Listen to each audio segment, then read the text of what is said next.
আসসালামু আলাইকুম। আমার নাম হচ্ছে রাজ হোসেন পলাশ।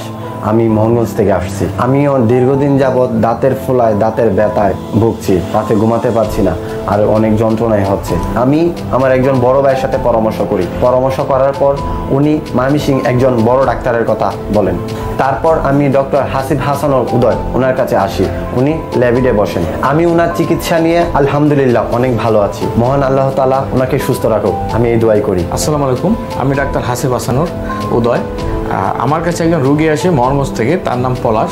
সে দীর্ঘদিন যাবৎ দাঁতে ব্যথা এবং দাঁতের যন্ত্রণায় ভুগছিল, এবং ইতিমধ্যে আমার কাছে সে বলে তার দাঁতের মুখ ফুলেও যায়।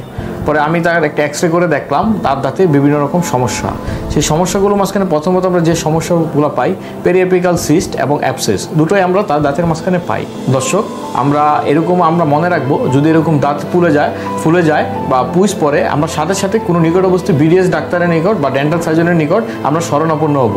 এতে ভবিষ্যতে তার কোনো খারাপ রোগ থেকে বাঁচার উত্তম হচ্ছে একজন ডাক্তারের কাছে শরণাপন্ন হওয়া। ধন্যবাদ। আসসালামু আলাইকুম।